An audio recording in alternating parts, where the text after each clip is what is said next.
Um, Welcome everyone to our panel today. The DSA International Committee is proud to present our panel today on Turkey's NATO-backed war on the Kurdish people and other regional minorities. Today's panel will be featuring a bunch of experts from around the world on this issue, some people on the ground and have been involved in the movement for many years, and we're super excited to have them here. Today's panel will be recorded and shared on YouTube. So if you can't stay the whole time, you want to watch it again, you want to send it around to your chapter, you want to send it to social networks, whatever, it will be available. We will have a Q&A section. The Q&A section will be towards the end of today's panel. Our panel's time is projected to be about an hour and a half. So the last 20 to 30 minutes will be taken up by that Q&A. And so no such thing as a bad question. Not every question can or will be answered. And some of the questions will be answered by speakers at the end.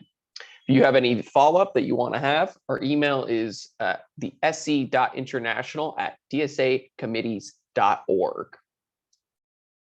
So on today's agenda, we'll be discussing the role of the US and NATO in supporting Turkey's war on the Kurds and Syria, the situation in North and East Syria now, the history of the Kurdish National Liberation Movement, and then time for a panelist Q&A. At this point, we're going to go and we're going to let our panelists introduce themselves briefly, and then we'll launch into discussion on our first topic. So I'm going to pass it over now to Megan. Hi, and first of all, I'd like to thank the DSA and the International Committee for inviting me to join this incredible panel and all of our viewers for joining in.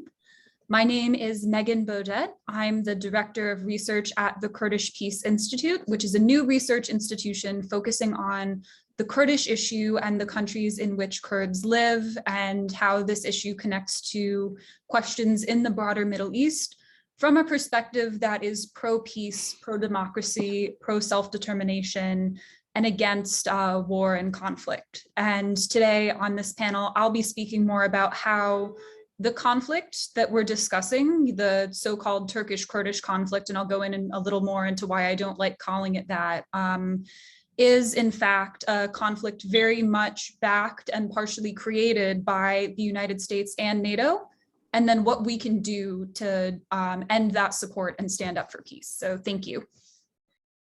Thanks, Megan. We'll now introduce our next panelist, Habat. Hi, everyone. Same wise like Megan, thank you for having me and giving me the chance to be kind of briefing you about what's happening around. I am right now in Qamishli city in Rojava, and I'm a freelancer journalist. I started journalism starting from 2011, from the uprising demonstration against the Syrian regime until to the collapse of the Islamic State called 2019, also during the Turkish invasion to the Rojava, and to our days, all the matters like front lines, economic, climate change, whatever it's linked to the situation on the ground.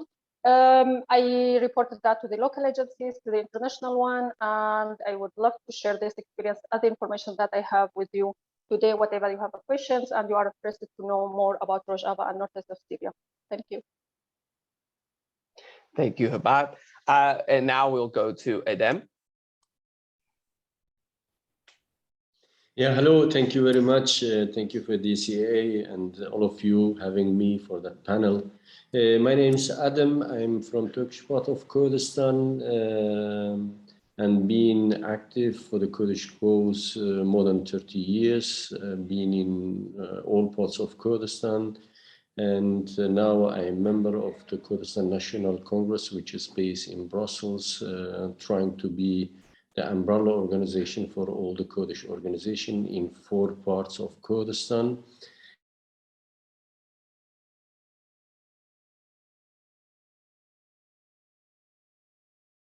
History of the Kurdish movement, and not only the Kurdish movement, of the Kurds itself, and how they were being threatened by the international powers, how they are being betrayed, and trying to make a connection nowadays, the decisions being taken in NATO's summit in Madrid. Thank you. Thank you, Adem. And now we'll go over to David. Everyone, my name is David Adler. I'm a political economist and the general coordinator of the Progressive International, founded in May 2020 to unite and organize and mobilize progressive forces. And we've had a chance to work with many of the panelists who are here today between the KNK and Megan's new project, as well as with the DSA International Committee. And it's a really exciting opportunity to be here to speak with where the struggle for Kurdish liberation fits into the broader questions, the broader struggle of internationalism in the 21st century, and why the defense of the Rojava revolution sits at the very center of that project. So it's very exciting for me to be here. I want to thank the organizers again and play my small part in this very exciting discussion. Thanks. Thank you, David. And with that, we're going to launch into the first part of our agenda. And so that'll be the role of the United States and NATO in supporting Turkey's war on the Kurds and Syria. And so we'll start off with Megan. We will let our panelists kind of individually answer on these topics. And then if we have a little time, maybe have some intro discussion too. So go ahead, Megan. All right, so can everybody see me and hear me okay?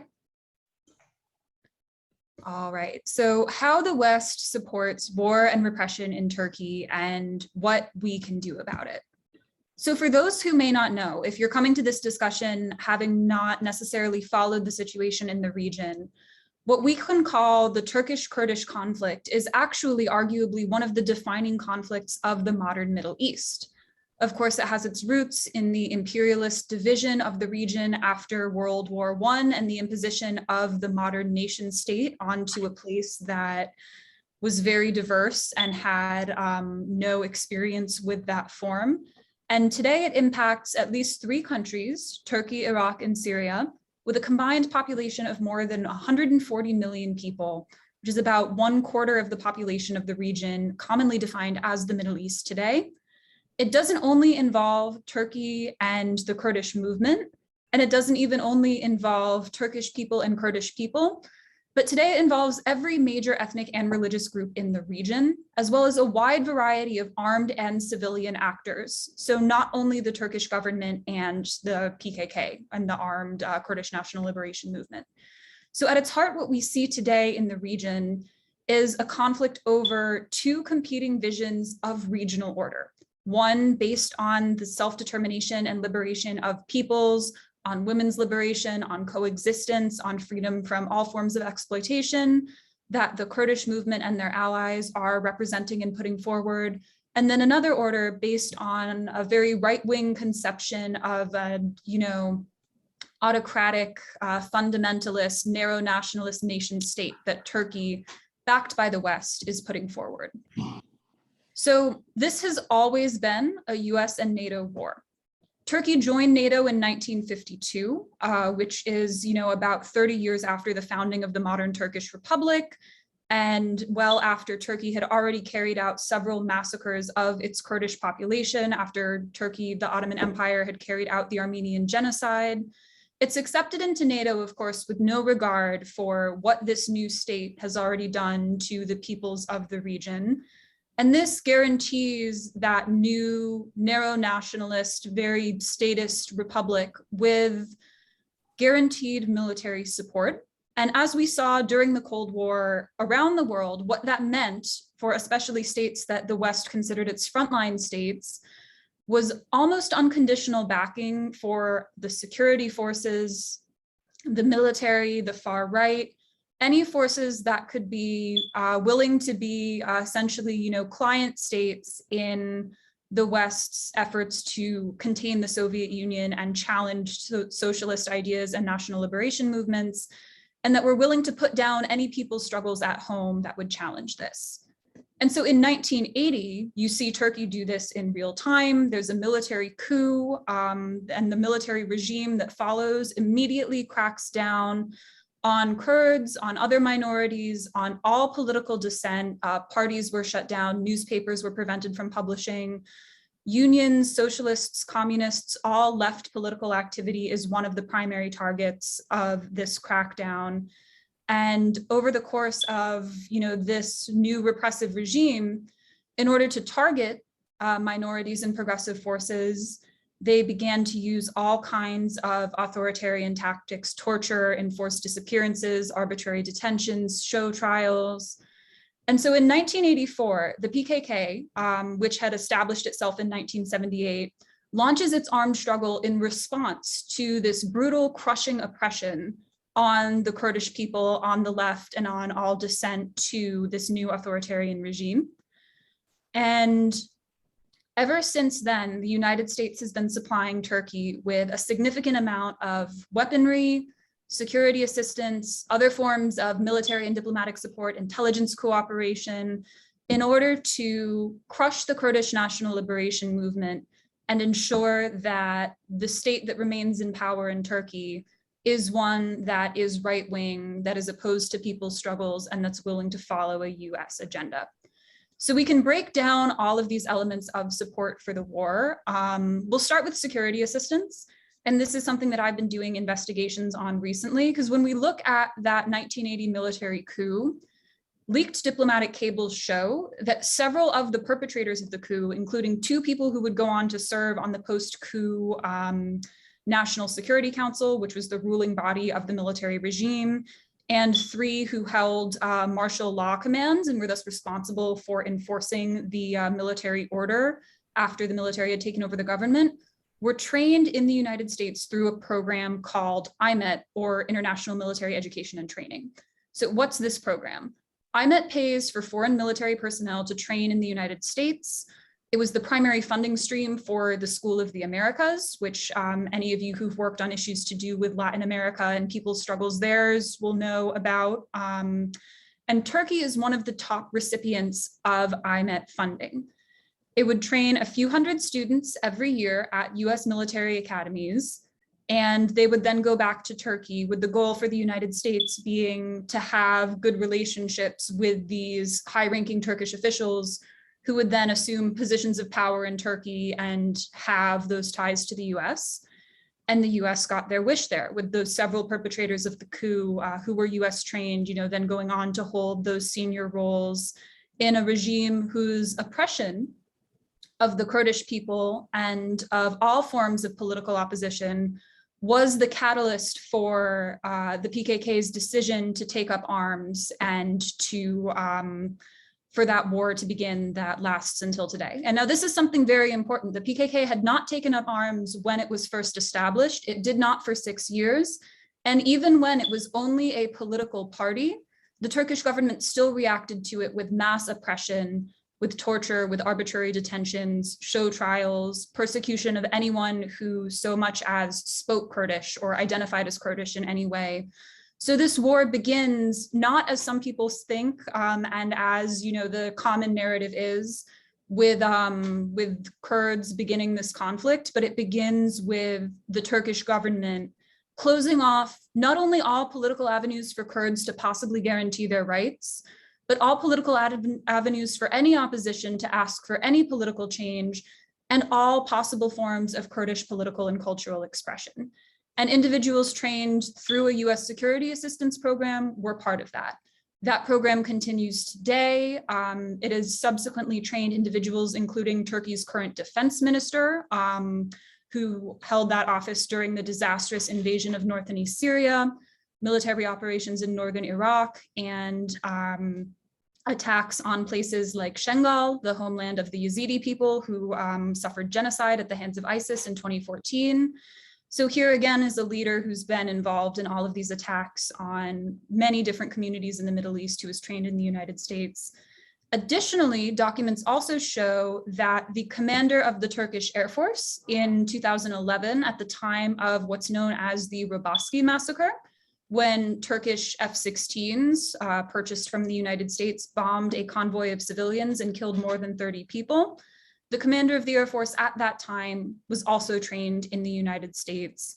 So again, we see this pattern of very high-ranking individuals trained in the US through the security assistance program who oversaw war crimes, authoritarian repression, attacks on minorities, dissidents, and the left.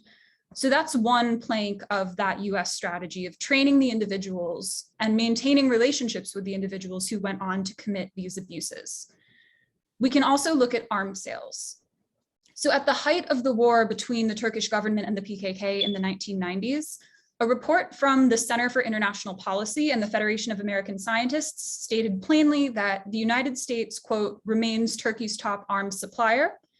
The State Department has acknowledged that the Turkish armed forces are roughly 80% dependent on US origin equipment. Turkey received over 4.9 billion in US weaponry during the first 6 years of the Clinton administration. This is the early 1990s when the Turkish government was engaging in a campaign of village demolitions to an average of over 800 million per year. And so today that pattern continues. While Turkey produces more of its own technology, its major weapon systems that have the most devastating impact on the Kurdish people, the peoples of Iraq and Syria, are still largely US origin. That's combat aircraft, including F-16 fighter jets and military helicopters, as well as drone technology. A recent investigation found that at least 6 components in Turkey's military drones come from US companies. Turkey's entire fleet of combat aircraft, primarily F-16s, is entirely US in origin. Its combat helicopters are primarily US origin as well. So those weapons, which are the most devastating tools in Turkey's ability to wage war against the Kurdish movement and against the peoples of Iraq and Syria, come from the United States. If you ask anyone on the ground, and Khabat and Adam will both be able to talk about this, what the biggest threat is, it's the airspace. It's Turkey being able to bomb Kurdish villages with impunity, to be able to go to Shengal and assassinate Yazidi genocide survivors who defended their people against ISIS. And that technology, those drones and those jets, is often US origin or using US origin parts. And then for the last bit of support, there is diplomatic, military, and intelligence cooperation. This is also very important. The US isn't publicly saying that they're involved in this war, but behind, again, just like behind major perpetrators of anti-Kurdish authoritarian policies, there's US training. And behind their most dangerous military equipment is US arms companies and US technology. Behind some of their most harmful strategies is often US diplomatic, military, and intelligence cooperation.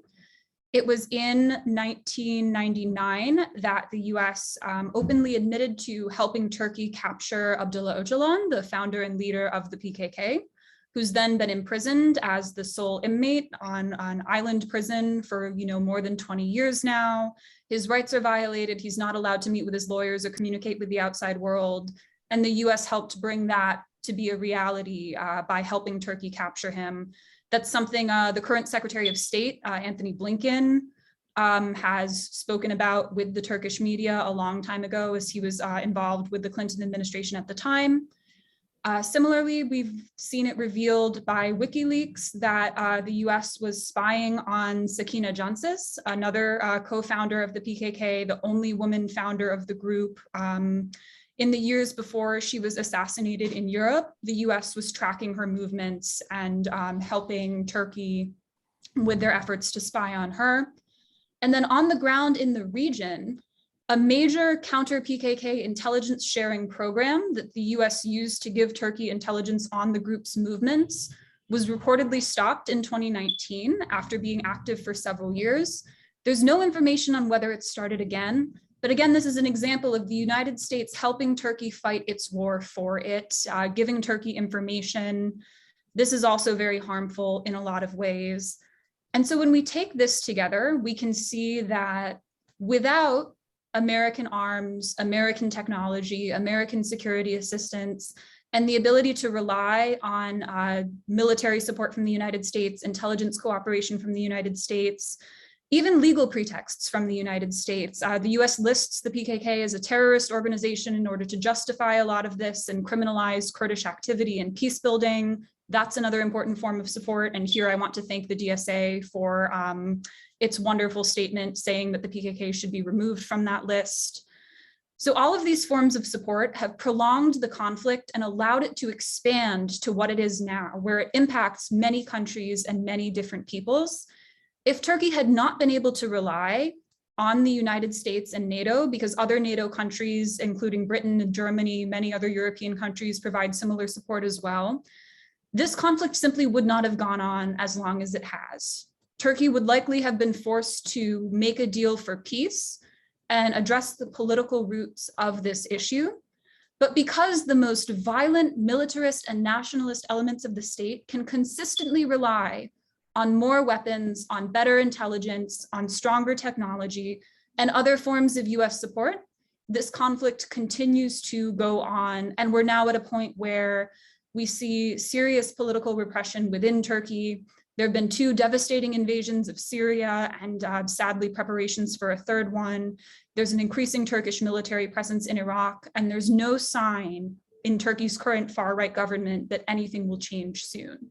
So this is very important because as any people in the US who are socialists, progressives, peace activists, opposed to war and imperialism, in favor of self-determination and human rights, all of these things, anyone who feels that it is wrong to support prolonging a devastating, destabilizing conflict that's cost, tens of thousands of lives, we in the US can do a lot to end that and to get our country to stop financing, training, and arming that war by targeting these arms sales, these programs, these forms of security assistance, through pressure campaigns, through all kinds of raising awareness and campaigning against these policies.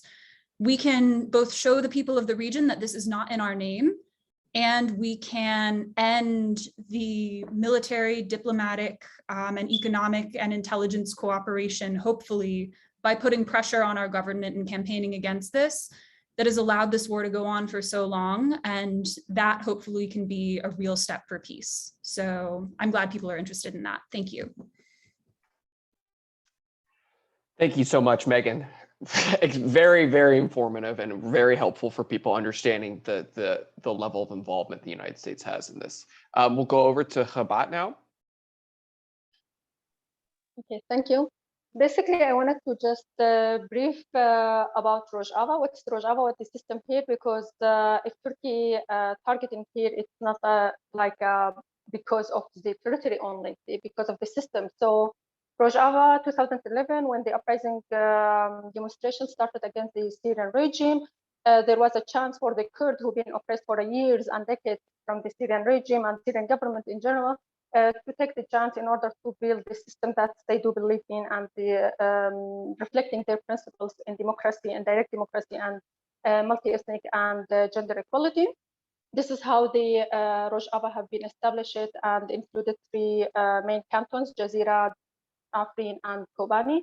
Until 2014, unfortunately, when the ISIS have been announced in Syria and Iraq, and they started to expand in the territory in Syria and Iraq, and they basically get to Kobani, when, of course, how the Kurdish areas have been controlled by the Kurds, it was because of the withdrawing of the Syrian regime, as this area is far from the capital, so they were not able to control this area. When the demonstration took place in 2011, the regime focused on the area that it's more basic cities like Aleppo or Damascus and Latakia and the other areas.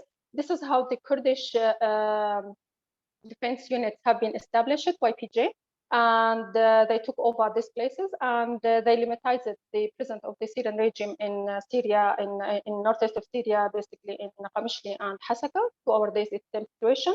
And then the ISIS attack started, and of course the YPJ managed to preserve and secure the areas from the attacks of the Free Syrian Army on the Sarika in 2013, and protect the population and increase their abilities in order to secure these areas. When ISIS emerged and started to attack the Kurdish areas like Kobani, the YPJ and YPG, they managed to defeat ISIS with the support of the coalition air forces. After the 2014, of course, there was an establishment of the SDF, which is multi-ethnic forces backed by the coalition. Since then, there was campaigns and the operation in order to recapture the areas that's been controlled by the ISIS and the other radical militias, such as the Manbij, 2016 have been completely liberated. Raqqa and Tabqa have been liberated completely also 2017, then Deir ez-Zor 2019. But meanwhile, the YPG and SDF forces were, with the coalition support, were busy to defeat ISIS and liberated more areas from these territories. The Turkey started to first invasion, first attack. It was in January 2018, unfortunately.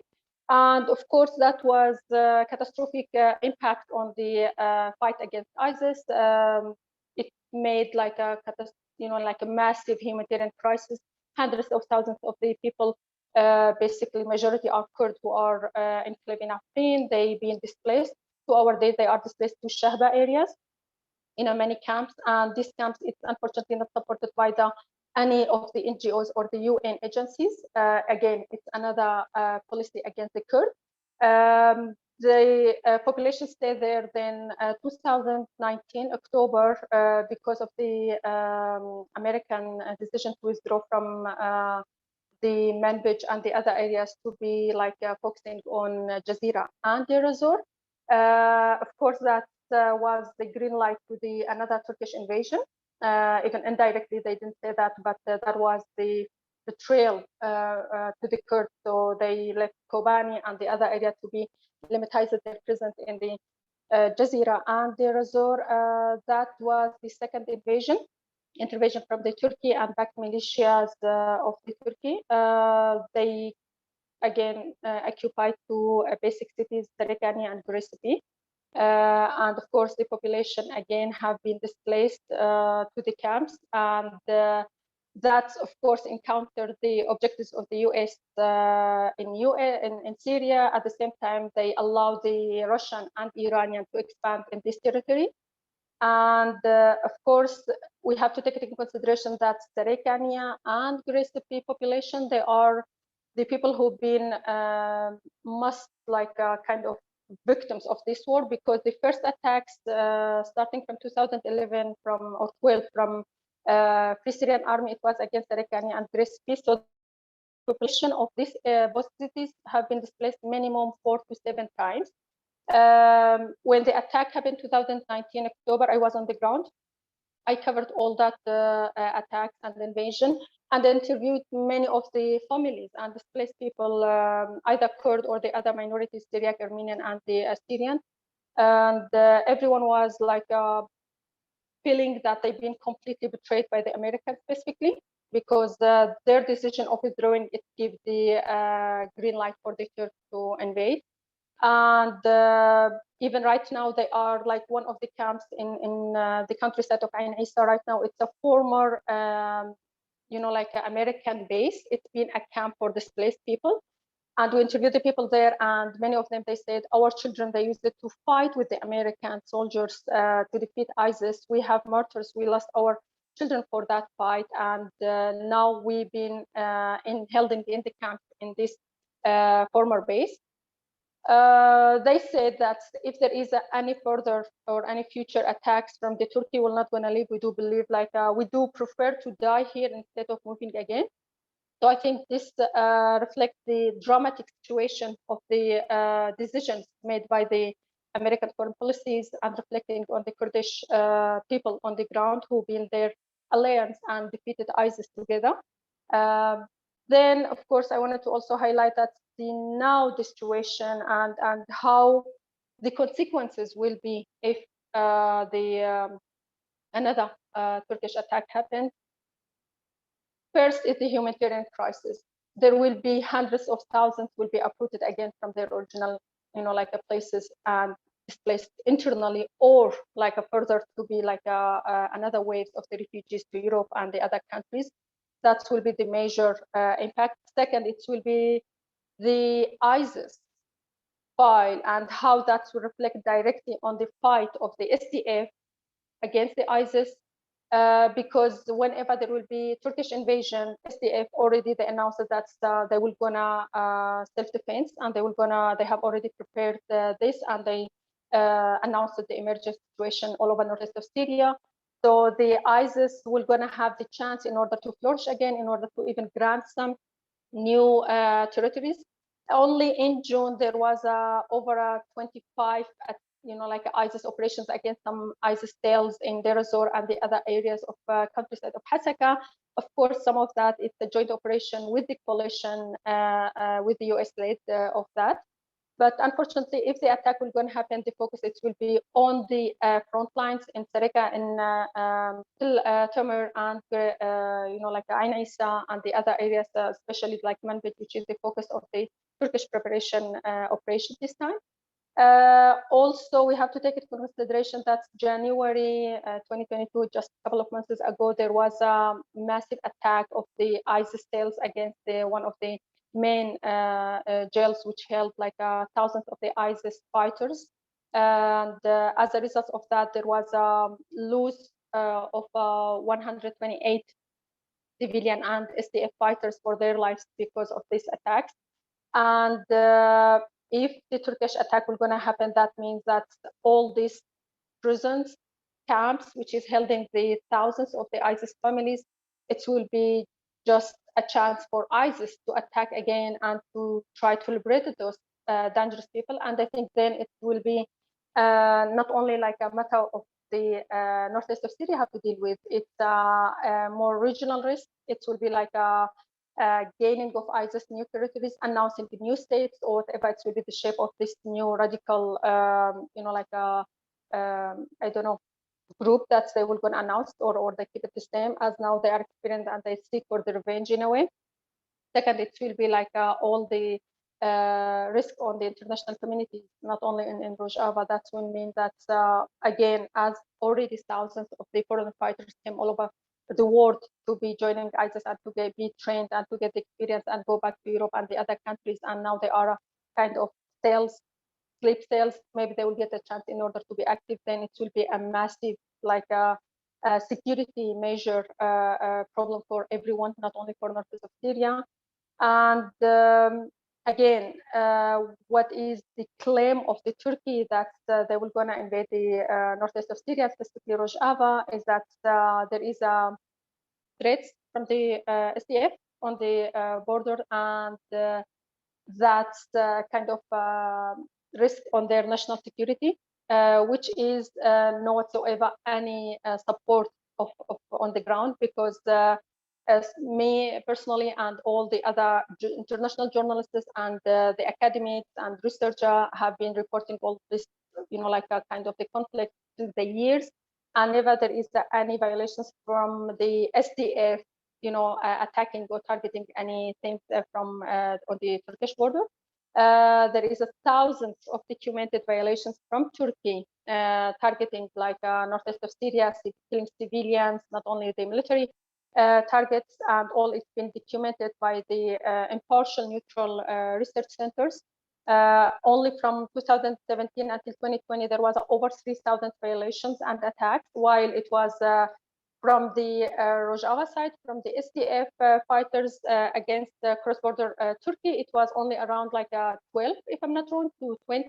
And all these incidents, it was just as a response back to the artillery or shelling or like fighting back in a way. At the same time, it was more to protect the sovereignty of the Syrian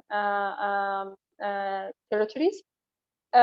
So I think like Turkey claims something, but there is no, any support of this on the ground. There is no data. There is no fact that supporting that the Kurds specifically are risk on their national security or on their borders. Totally the opposite. All these areas that they held and they occupied, starting from Afrin, Sarikania, and Gresti, they claim that it will be safe zone for the Syrian and for the original people who are, of course, already been displaced.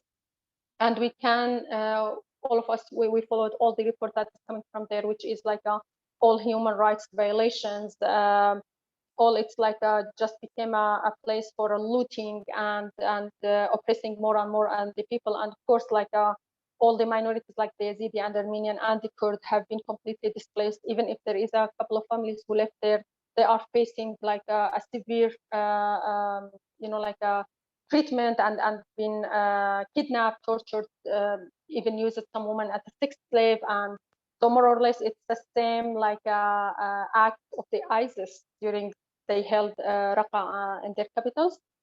Unfortunately, there is no kind of stopping this practicing from the Turkey, and if that's will gonna continue like that, this means Turkey will gonna extend their occupying more large territories from Syria and permanently changing the demographic change, ethnic cleansing, and like completely destabilizing the area. Like this project of Northeast of Syria with all this direct democracy and gender equality, what achievement they done so far and feel globally will none, we are losing that. It's rescuing all that, and especially with the women, because whenever there is attack from Turkey, the first target is women, as like the Matar Havrin Khalaf, the politician of the future party. Unfortunately, this is the situation, and I think the US and all the other international actors, they know deeply that there is a report, there is a UN report, there is the other impartial, like actors who feeding about the situation on the field. But unfortunately, they are completely blind that, and look like they are not. So far with this preparation of the Turkish threat, for example, there is no clear like attitude from neither the Russian nor from the US. Even they were the guarantor after the invasion 2018. After the occupied of the Raqqa and Recipe, there was an agreement with the US and with the Russian to play their role as a guarantor in order to stop any further hostile and further invasions or further extensions for the front lines. At the same time, the agreement included that the SDF or the YPJ have to back their forces 32 kilometers from the Turkish border. And of course, they done that. And even though the still Turkish officials, like they are claiming that there is a risk, and they still like time to time, and this is of course the third time in 5 years, they are like threatening, not only threatening, they implemented these threats, unfortunately. And this is making like a completely terrorizing the population who are living here. No one can live a normal life anymore. And especially with, of course, when I say like those guarantors didn't play their role as keeping the ceasefire or the attack, the Turkish drones, as Megan already mentioned, it's like a vital measure of like terrorizing the population of northeast of Syria, because on a daily basis and a weekly basis, there is always attacks in the middle of the city that I am right now in Qamishli, and all over the other Kurdish cities. They are targeting civilians, they are targeting everyone, and you don't know, like if you are now driving the car on the way, it will be your car hit it or the another one. And this is completely, like feeding this instability in a way, and be unable to move forward on a daily life, on a building any like a future for this region. Of course, you have to take into consideration that northeast of Syria not holding only the original people who are from this region. They have hundreds of thousands of the Iraqi refugees, of the Syrian IDPs from the other areas, from the regime areas, from the areas that's already occupied by the Turkey, and all those population are risk, because whenever there is attack, they are not appreciating like we are targeting specifically Kurds. It's like a massive invasion that everyone will gonna pay the cost of that. And I think if the international community is not kind of interfering and stopping like this means that Turkey will gonna keep extending their invasions and having more Syrian territories as an annex to the Turkish Republic, and changing temporarily the demographic and ethnic cleansing this area for the people who've been traumatized and victims from survivors from the ISIS attacks and the others. Again, the only solution from my perspective for this to stop such attacks is to have a political solution for Syrian large conflict crisis. It's not a matter of northeast of Syria. It's not a Rojava issue to deal with all this, kind of massive invasion from such a state as a Turkey and the NATO members.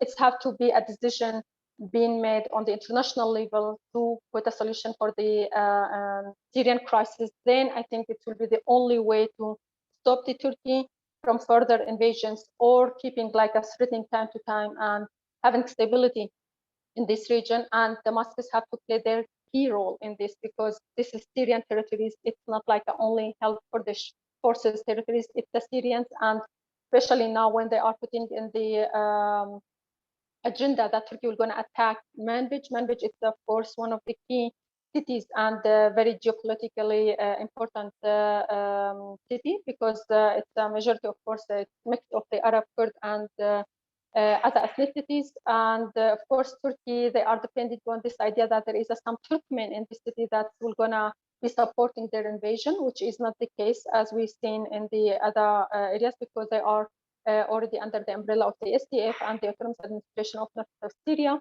So this attack, I mean, like they will not going to be harming the northeast of Syria or the Kurd only. It's a city that is located on the cross lines between the Syrian government, at the same time WNS, and also the Turkish-backed forces occupied area. So it's a very strategic city, and losing that, it will mean seriously, it will be catastrophic impact, and people will not going to have a face anymore to with international communities, with international powers such as Russia and basically US, and it will be just another humanitarian crisis, another chance for the ISIS to flourish, and another chance for the radical militias to commit more human rights violations. There is no benefit whatsoever from these operations, unless it make it worse and make the Syrian crisis more complex and harder to deal and harder to solve it. So I hope that the US and the other Westerner governments or whatever, they involved in this, they stop this attack, or at least they push further for the Syrian political solution. That will be the only way to have a chance to have a kind of a life in this region after all these years of the war. People are tired, seriously, it's just like that. And I hope I will not be covering soon another massive attack and interviewing the people who are asking me directly in the eyes why the America doing this. Because seriously, there is no answer for my side. That is, I don't know. Like people cost, you know, like they pay everything. They sacrifice their children for this, and they deserve a better life. They deserve someone to take care of them and prevent this, you know, such attack. Hopefully. Thank you. Thank you so much, Khabat. That was great. Really appreciate your perspective. And yes, it's everyone in the region deserves to live a normal life, and what's been going on is it's just miserable. And I can only imagine how stressful and bad it is. So thank you. We'll now go to our next panelist, Adem. Yeah. Yes, we can hear you, Adem. Yes, thank you very much. So we are now speaking about the latest NATO summit in Madrid, how they have made some decision against the Kurds, and how Sweden and Finland has given the voice to an autocrat, and how they are trying to follow the criteria from an autocrat in their own country against the Kurds. So the Kurds are now victimized in these international politics, but they are not only sacrificed or victimized or betrayed just in the last few days. I want to go a little bit in the history, how they've been betrayed. Let's say like this.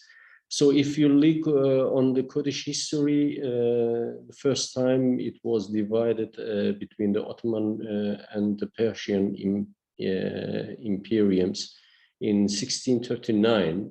This agreement is calling Kasr-Shirin, and then they have divided Kurdistan in two, and both sides have crushed the Kurds and have denied all the rights of the Kurds. Doesn't matter which rights they have. Then after the First World War, we have seen some Kurdish uprising being able to free themselves, and during and after the First World War, we have seen the former Soviet Union.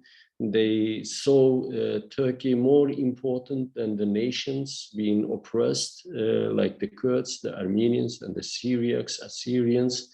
So they have chosen to support the Atatürk regime. They hoped, yes, with that they can use Turkey against the Western powers. And the same we have seen by the Western powers. They have not taken attention to the uprisings by the Kurds, the Armenians, and the others. They have given the green light to the Atatürk regime to continue with his massacres. And just after the First World War, Kurdistan was divided in four in 1923 with the Lausanne Agreement. Suddenly we have seen the Kurds being separated, have seen Kurdistan being divided in four, Turkey, Syria, Iraq, and Iran has become the occupier and being fully supported by these Western powers. So therefore, when we speak about the Kurdish history, we are not saying it's occupied by these four countries. We are saying Kurdistan is an international occupied country, and all the help is coming from these international powers. And these international powers policy, because it's based on nation state, state-to-state relation, they have closed their eyes. They have given all the support to these occupier, especially to Iran, Iraq, Syria, and Turkey, to continue their denial policy, their assimilation policy, their Arabization policy against the Kurds, Turkification policy against the Kurds. So there will be some uprising among the Kurds against these, especially in other parts of Kurdistan than Turkey. For example, in East Kurdistan, after the First World War, we had a Kurdish Republic in Iran only for a few months. And unfortunately, even that was again betrayed by the Russians after the Russians have seen their interest not supporting the Kurds. And this republic couldn't survive. They could survive only 11 months. So then we have seen the same story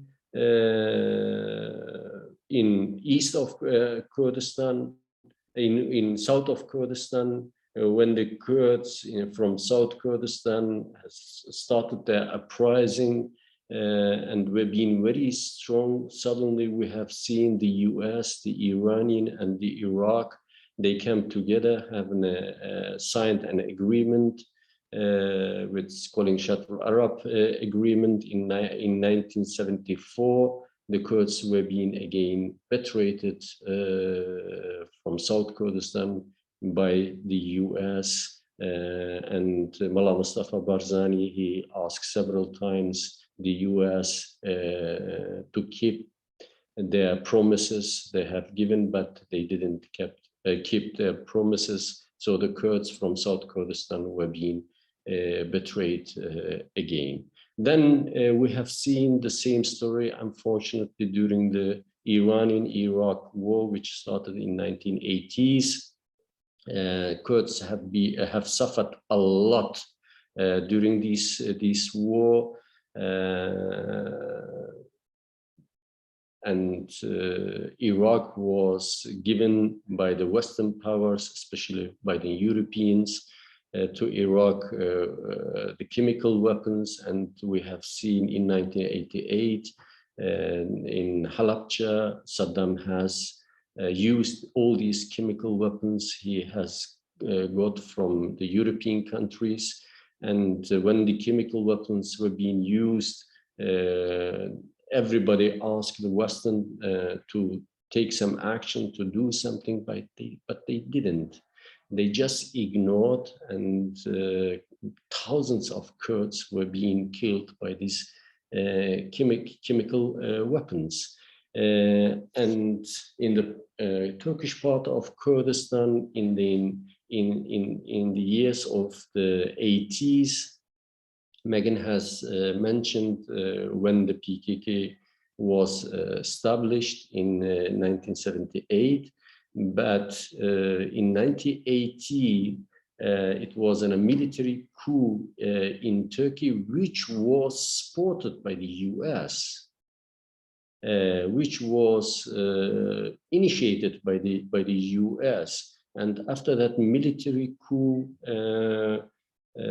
thousands of Kurds, militants, activists, journalists, politicians, women were being detained, tortured, killed in prison. It was very horrible. Even now, everybody, when they speaks about the Diyarbakir prison, they are saying it was horrible.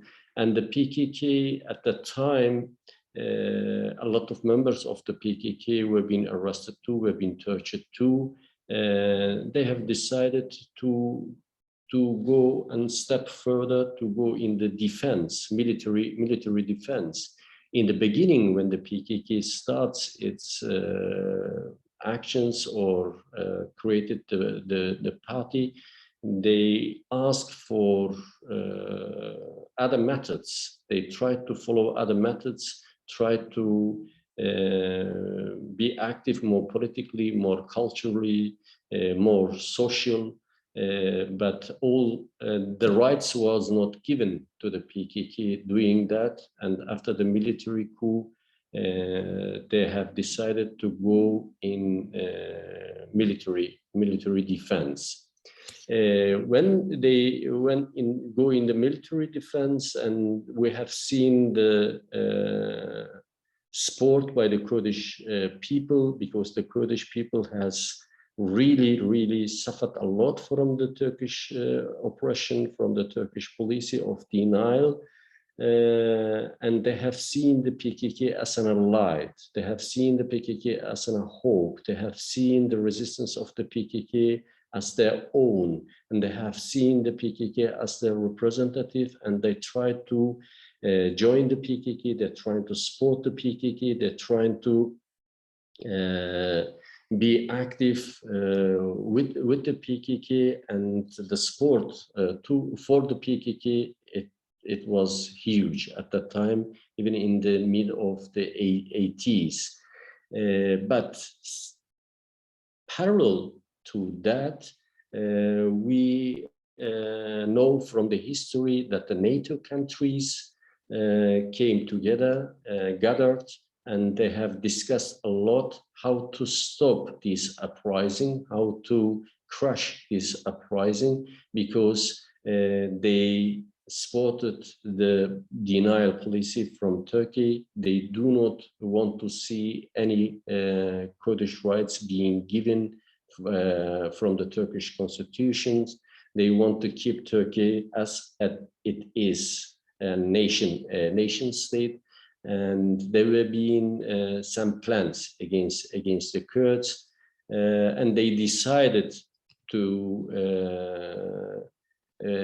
create and counter-insurgency team in Turkey, or counter-guerrilla team in Turkey, which would be able to fight against the PKK. And they also started an criminalization campaign against the PKK. In 1986, Olof Palme from Sweden, the president from Sweden, was assassinated. And it was a big propaganda that the PKK were behind this assassination. So for 30 years, they have blamed the PKK being a killer of Olof Palme. They have criminalized the PKK, terrorized the PKK, terrorized the Kurdish freedom movement, terrorized the demands for democracy and peace.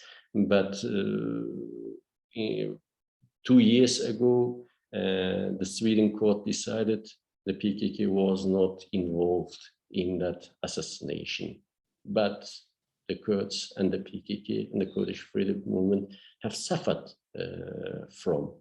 Parallel to that, we have seen a move in Germany in 1987. They have arrested a lot of activists and cadres from the PKK, and they have put them in prison and blame them being terrorists, blame them being danger people, blame them being separatists.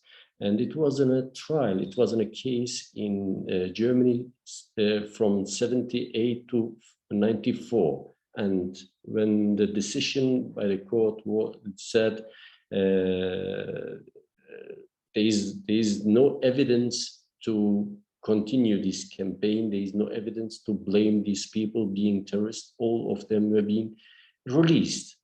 But the Kurds were being criminalized and their struggle was criminalized. So after the 90s, when the PKK, when the Soviet Union collapsed and the PKK, within the PKK, it started a new discussion to change the paradigm, to see what can be done to achieve their goals. And there were being big discussions among the PKK and among all the Kurdish organizations. And there were been some attempt by the Turkish President Turgut Özal at that time, trying to find a peaceful solution. He sent some messages through Iraqi Kurdish leader Talabani to Mr. Abdullah Öcalan, if would it be possible to declare a ceasefire, and all the other Kurdish organizations were being supportive for that ceasefire, and we had a ceasefire declared by PKK in 93. And when that ceasefire was declared, everybody has hoped now we have a new area, we have a new situation where we can speak about a political, peaceful, and democratic solution that was discussed among the Kurds, that was discussed in Middle East, that was discussed in Turkey. But suddenly, just few months after this declaration, we have seen the campaign in Germany and France banning the Kurdish movement. They have banned all the Kurdish associations, they have arrested the Kurds, and they have again criminalized the Kurds. That means they were not being agreed with a peaceful democratic solution. They were not being agreeing that the Kurds and Turks can have peace. So therefore, they have banned the Kurdish organization, and that has emboldened the Turkish autocratic regime to continue its war. But even after this move from Germany and France, the PKK never stopped to seek for peaceful democratic solution. In 95, 96, 97, 98, they declared unilateral ceasefires. And each time we have seen some moves coming from the West against all these attempts by the PKK trying to find a peaceful solution. For example, it was in a ceasefire in 97, and the US has listed the PKK in 97 as a terrorist organization, giving the message to the Turks, do not go in any peace negotiations with these terrorists, has emboldened again Turkey. And in 98, when the PKK declared again a ceasefire, we have seen an international conspiracy against the Kurdish leader Abdullah Öcalan. They combined all their forces and they forced Syria to force Abdullah Öcalan to leave the country. And Abdullah Öcalan, he left the country for where? For Europe, trying to find a peaceful democratic solution. And the European countries didn't allow him to stay in Europe, didn't allow him to be able to speak about the Kurdish question. Abdullah Öcalan has made a lot of suggestions for a peaceful democratic solution, but these countries, they didn't give him the permission to stay. He had not the right to ask for being a refugee even in some European countries. So again, we have seen the response from the European countries led by NATO and US, this international conspiracy against Abdullah Öcalan, and he was kidnapped and he was taken to the prison in Imrali, where he is now spending almost 24 years in total isolation, So when he was arrested in 1999, he tried to find a solution even in prison. He got in contact with some Turkish officials, and he convinced them to try to find a peaceful solution. And there have been some attempts. He made some calls. He asked the PKK to withdraw their forces from Turkey. He asked the PKK to continue its ceasefire. He asked the PKK to change its name and a lot of things to make it easy for a peaceful democratic solution. But unfortunately, the world faced 9/11, and after 9/11, it was a new policy declared by US and UK, which called fight against terrorism. When that policy was declared, the Turkish autocratic regime, who do not want to see any democratic solution, who just pushed on the military solution, they have seen this as an opportunity and saying, yes, there is now a new policy, fight against terrorism. Why should we start a negotiations process? Let's continue. We will have the support from the US. And they got the support from the US. US, who has listed the PKK in 1997 as a foreign organization, has listed the PKK in 2001 as a whole terrorist organization. And US, and they have asked the UK to list the PKK too. And the UK has listed the PKK in 2001. And the UK has asked the European Union to list the PKK in May 2002. At the time I was in Brussels, I met all of them, all the representatives from those states. I said, listen, the PKK is going to give up the arms. The PKK is going to change its name. PKK is going to stop the war. Why you didn't put the PKK in the terrorist list when the war was very active? The PKK is now asking for the cease. Why you are putting the PKK in this list? PKK is going to change its name. So that means you do not want the PKK to change. You do not want the PKK to stop the war. You do not want the PKK to go in negotiations process. You do not want the Turkey to being a democratic country. You do not want peace in Turkey itself. So that means you want war. And they didn't listen to us. They put the PKK in the list. And what happened? The war started again. All the negotiations attempts by Abdullah Öcalan in prison failed. Unfortunately, it fails. That was a big, but Abdullah Öcalan never stops to continue to make his ideological research and change. In 2005, he declared the new paradigm, which is calling democratic confederalism, and which was welcomed by millions of Kurds. And during this time, because Turkish government Erdogan, he wants to be re-elected again, and he has seen he wants to become member of the European Union. So therefore, he has tried to show himself as a Democrat, as a new government who want to become member of the European Union. So therefore, he looked for new ways to manipulate the Kurds, to manipulate the European Union. So therefore, he welcomed some suggestion from some mediators to go in peace negotiations or to go in negotiations process.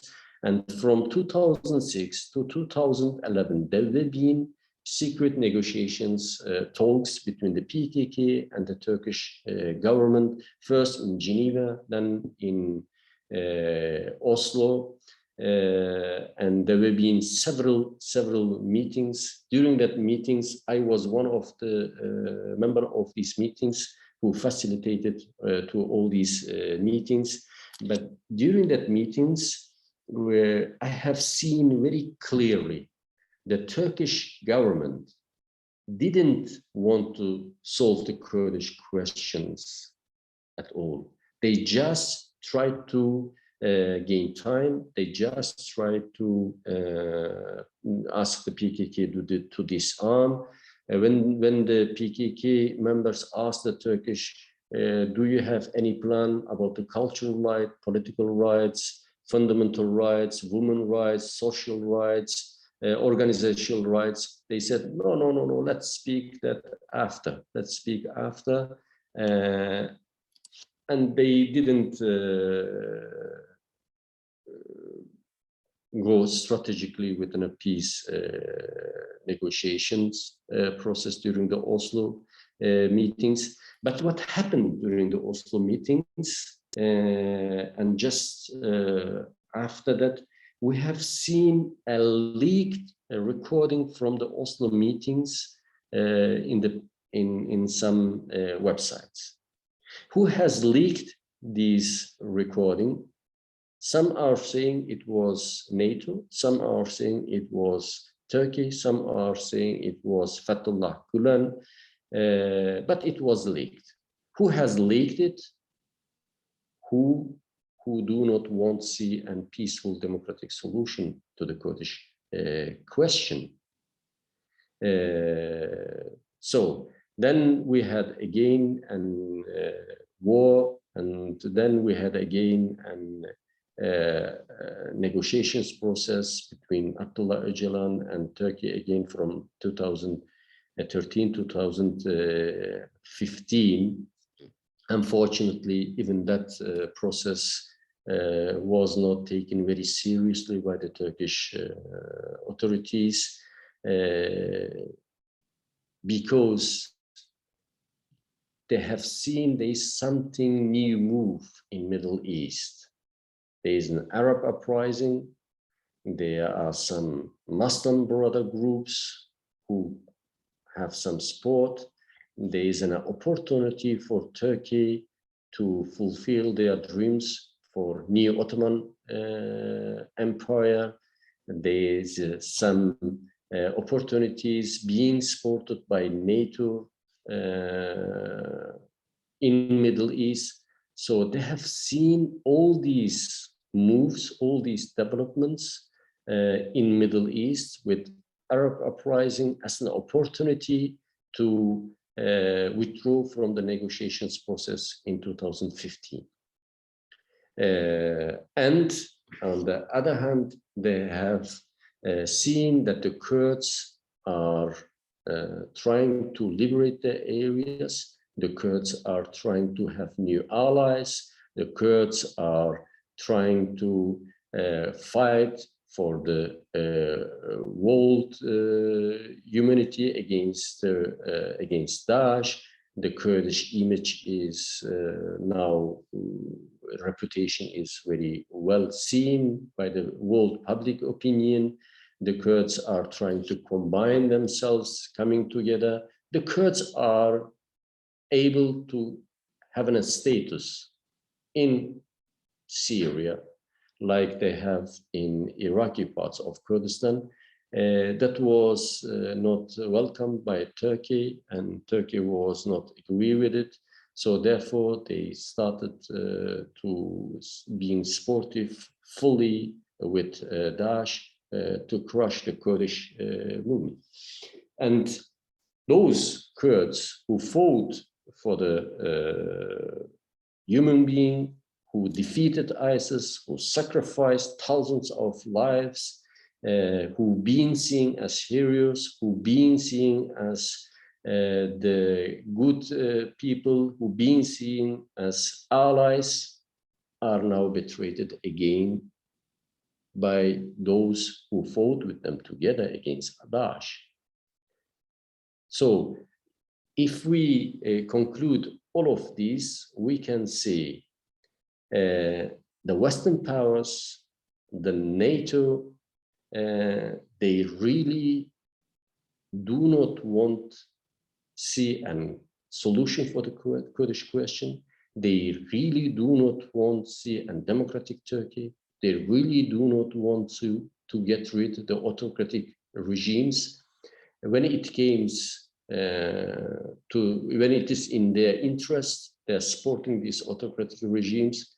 Everybody knows the behavior of Erdogan, how autocratic he is, how he is manipulating, threatening the world, not only in Kurdistan, how he's using chemical weapons in Iraqi part of Kurdistan against Kurdish guerrillas, how he's attacking the civilian in Sinjar, in Mahmur, in Rojava, in Turkey itself, how he's imprisoning all the Kurdish politicians. Thousands of Kurdish politicians are now in prison, how he's trying to massacre all the Kurds. And these countries are now again giving the green light to this autocrat to go ahead with his policy. So therefore, I think these countries and NATO is responsible for all these, and we should not accept it. So therefore, I think we have to start a new international initiative to protect our values, to protect our democracy, to protect our peace, to protect our aims, to protect our land, to protect our freedom. And so therefore giving the NATO a strong message, you cannot continue like that on my behalf. So we have to give a really strong message even to NATO. So therefore it needs an international campaign, I think. Thank you very much. Thank you, Adem. Yeah, that was extremely instructive, and I think really enlightening on the on not just like the enabling of the Western powers in NATO of Turkey's actions in the regions, but of the fact that they fully accept and encourage them. So we'll go to David, and then after David, we will launch into our Q&A section. The Q&A section, I will be asking questions to our panelists. We'll have the answers have to be relatively brief. We're coming up close to our 1:30 deadline Eastern time here. We'll probably go a little bit over. It is what it is. But yeah, David, go ahead. I'm actually going to stand down from my time here. I feel like I've learned a lot in this discussion. I know we're coming to 90 minutes, and I feel the other panelists are so much better informed and involved in this struggle. So it's been a real pleasure, but I'll let you take it away with questions, Grace. Okay, great. Well, thank you, Daniel. I mean, David. Sorry, David. Yeah, we'll launch into questions now. So the first question that I want to ask our panelists is, the SDF, supposedly, someone has said that they read that the SDF has agreed to recognize Assad as head of state of Syria, along with some other concessions in return for Syrian government assistance in defending against a Turkish invasion. What impact will this have for this region's autonomy? And this is open. So if you want to jump in on the panelists, just go ahead. Try and keep the comments brief, 1 minute, 2 minutes.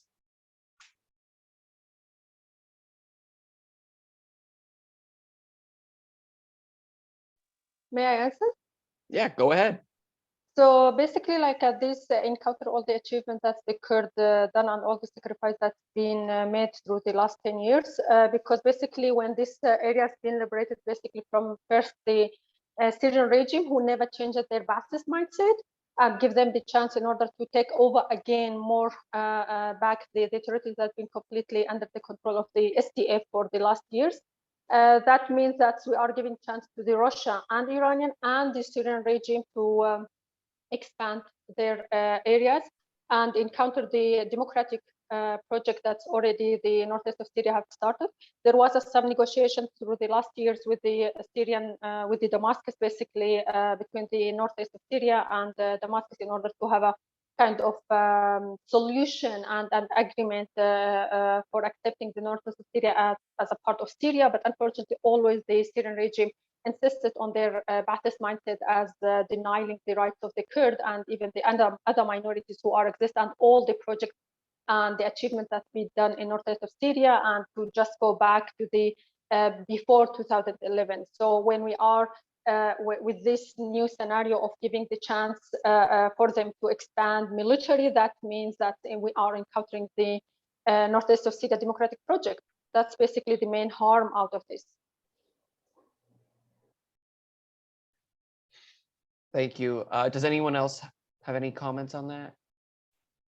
Yeah, just to add to that, the only developments that have been agreed on so far are military developments for joint defense of, Syrian territory, as that is something that all sides can agree on.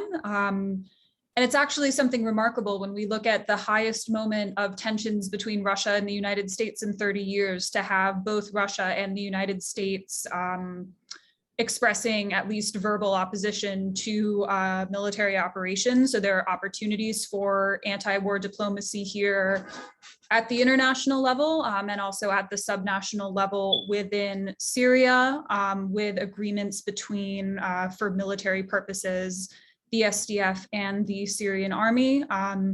Also, again, for those who maybe haven't been following it very closely, as Kabat mentioned, that's not new. After 2019, the SDF made agreements with the Syrian government, and they've had military positions in the area for a while. So I don't think there have been any major political issues agreed on at this point in time. There's simply a military agreement to jointly prevent further Syrian territory from going under Turkish control. May I say something on that? Yeah, go ahead, Adam. What are the aims of the NATO memorandum on 29th of June? When Sweden and Finland have signed this memorandum with Turkey and NATO has agreed on. What are the results? The result is they have excluded the Kurds from being allied. They have excluded the Kurds from being part of negotiations. They have excluded the Kurds being a partner. They have excluded the Kurds they have prevented for the Kurds trying to have their own status. It was a political decision against the Kurdish solution, Kurdish status, Kurds being a partner for even for the West, for the coalition. And it was a green light to Erdogan to go ahead with his policy, with his invasion. So, and now the Kurds over there, what they have to do? They have to survive. They have to defeat, go in defense. They have to resist. So how can they resist? They have to find ways to resist. They have to find ways to survive. They have to find new allies. So nobody can now blame the Kurds why they are working with the Syrian regime for some certain military agreements.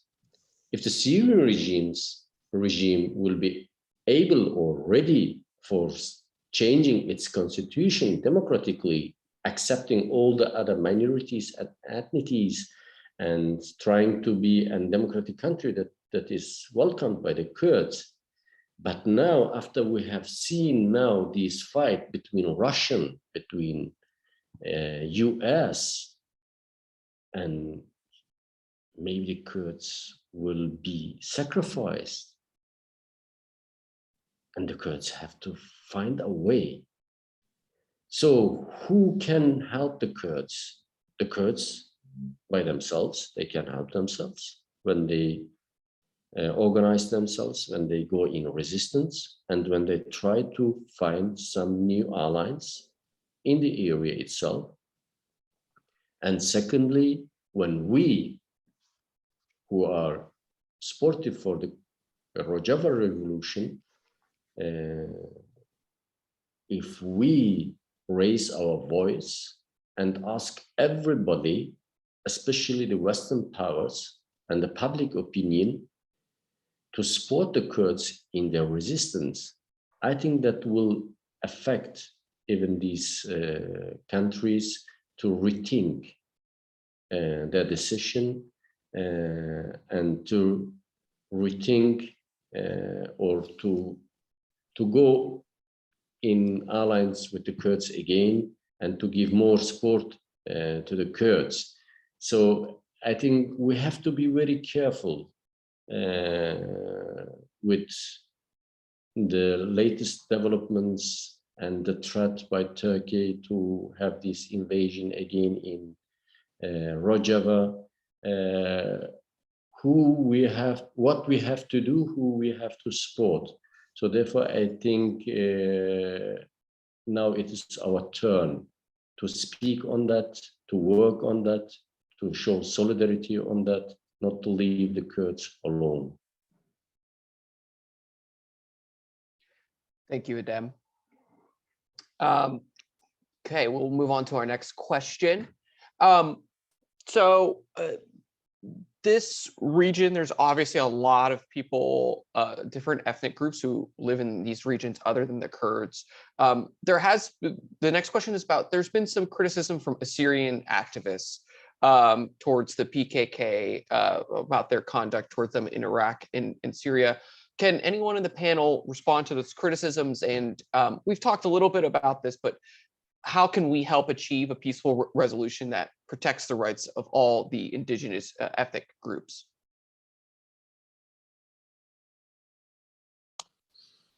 I couldn't understand the question. Sorry, I'll repeat that. So some Syrian activists have criticized the PKK's conduct toward them in Iraq and Syria. If anyone on the panel wants to respond to those criticisms and offer their view on how we can achieve a peaceful resolution in the region that protects the rights of all indigenous ethnic groups. I by myself, I don't know what the critics are. It is in a propaganda by the Western powers and Turkey and some Kurds who are related to these countries who are working with the occupied states. Unfortunately, there isn't a propaganda that the PKK is preventing any solution or is trying to bring the Turks to Syria and to Iraq. And they're asking the PKK why they are not fighting in Turkey, why they are bringing their war to Syria and Iraq. That is accusation towards the PKK. But the PKK is not an organization which is fighting only for the rights of the Kurds in Turkey. And secondly, the PKK is not asking for separatism. And thirdly, the PKK paradigm is trying to having a democratic solution where all the other ethnicities can live together. And the question to all these crises is again, when Daesh attacked, it was the PKK in the first front who fought Daesh in Sinjar, in Kirkuk, around Erbil, in Kobane, in Serikani, in Raqqa, in Manbij, in Tabqa, in all these areas. At that time, nobody has blamed the PKK why they are fighting there against Daesh. Everybody has loved the PKK. Everybody has given the right to the PKK. Even in Germany, some MPs from the conservatives said, the PKK is fighting for us against these radical Islam groups. We have to lift this ban against the PKK. We have to go in negotiation with the PKK. We have to consider PKK as an ally. So when the PKK defend the area, they have seen the PKK as hero. And when the Daesh is defeated, now suddenly they are saying what the PKK is doing in Syria and in Iraq. And secondly, we have to be aware about the Turkish policy. The Turkish policy against the Kurds has not started with the PKK. Their denial policy was before the PKK. Before PKK existed, it was a denial policy, and the Turkish regime, autocratic regime now led by Erdogan, has a dream to occupy Kirkuk, Aleppo, Mosul. That is the Ottoman Empire. He's saying that it's an Ottoman Empire. And the PKK is the only force who is resisting against it. Without defeating the PKK, Turkey cannot fulfill its new Ottoman policy. So therefore, they are fighting the PKK. Therefore, they are making this anti-propaganda against the PKK. And therefore, they are trying to criticize the PKK. Okay, any critic is welcome, but any critic which is in benefit of the policy of the Occupy, we have to be careful, I think, on that. Thank you, Adem. So we're at our time. I do want to do one last question because I think this is a good question for everyone to end on. And every panelist can answer this one briefly. I'm going to combine two of our questions because they're pretty similar. And it's one person asked because they're someone who lives in Japan, and they say they conduct research on Kurdish people, and Japan also lists the PKK as a terrorist organization, and they want to know what can we do as members of civil society to try and change this narrative. And alongside that, my comrade Jeremy wanted to ask, what are some material actions that DSA, we are a socialist organization in the United States, and the United States is one of the main enablers and facilitators of the violence against the Kurdish people and the Syrian people. What can we do to show support for the struggle for liberation and halt US enablism of the warfare? So yeah, everyone take it away, real brief. I think it's a good last question to end on.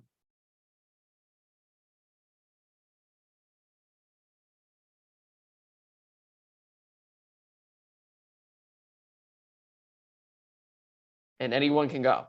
You want to go for it. Maybe Megan can answer on that. She has okay.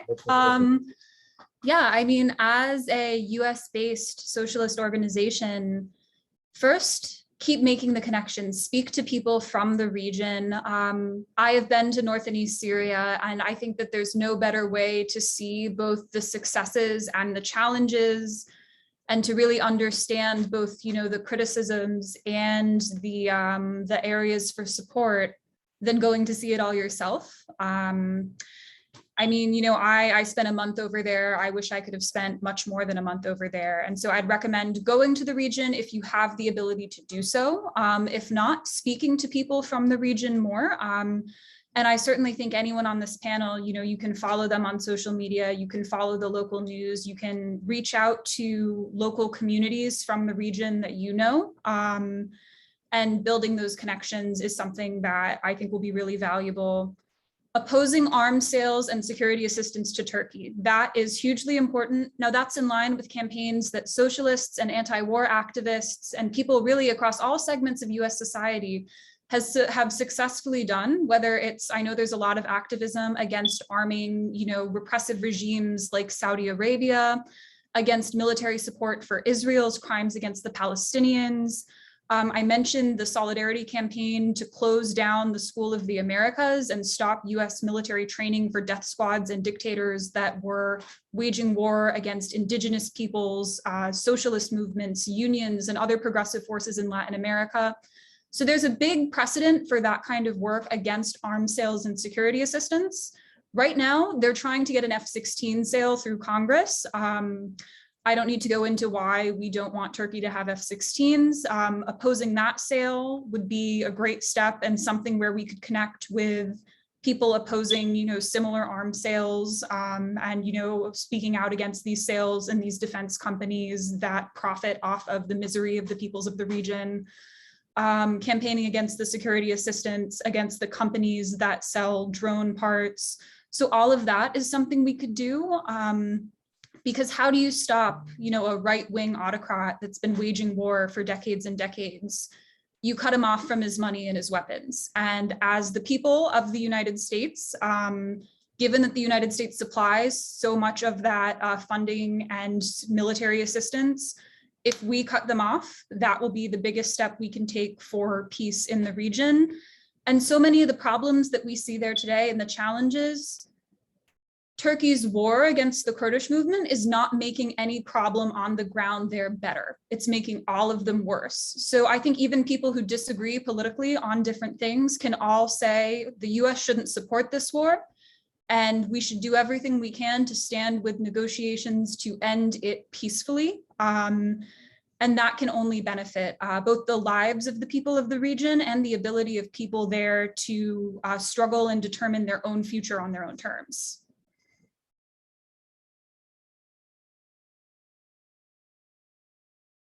Thank you, Megan. That was great. I don't know if anyone has anything else that they want to add, but I think that's us for time. And actually, I saw someone comment post the Internationalist Commune in Rojava welcomes comrades. There's some DSA members. Actually, there was the co-chair of Sacramento DSA went over and fought Daesh, and he was martyred. He was killed in the fighting in 2017, and actually he was honored by the YPG and YPJ. And so, it's emblematic of our relations and the internationalist nature of this, and as socialist, our contributions and our ties of solidarity. So thank you everyone so much. Thank you to our panelists for taking the time to come on here. This has really been fantastic. Everything is going to be posted onto YouTube. If you go on Facebook, if you're using Facebook, this is currently up and on our main national page. So you can also share it from Facebook already. That's already up. So I don't know if any of the panelists have a final remark, something you want to leave everyone with, and then we'll end it. I just want to say, repeat what I said during my speech at the end. I think DCA and Progressive International and a lot of other organizations and friends, activists, they have some voice, they have some support. It would be appreciated. I think it is very urgent now too, to start a new initiative, which is really, really reminding this public opinion, the society on their values, which criticizing NATO for its policy, which is really trying to defend the revolution, women revolution in Rojava, and which can show the solidarity for the Kurdish freedom movement and the Kurdish cause, and for the Kurds, because we have seen the Kurds are now unfortunately left alone, and we have seen now unfortunately they have given the green light to an autocratic regime. They should not have only their mountains as their friends. They should have even the world public opinion being supportive for them. They need this support. Thank you. Thank you, Deb.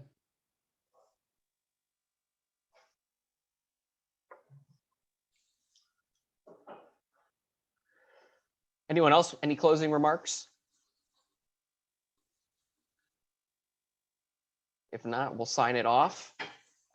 Again, thank you, everybody. This has been a fantastic panel. Adem, Rabat, Megan, David, thank you for coming. This has been incredible. We will all be in touch. There will be more work done on this front with DSA, hopefully soon in the future. And we are appreciative of our partners, Progressive International, for all of the work that they've been doing. And we look forward to this, and we say solidarity. And yes, if you are interested, we encourage you to join DSA if you're in the United States, and join the International Committee once you join. Let me show the slideshow. Yeah, okay. Thank you. Thank you, everybody. Thank you.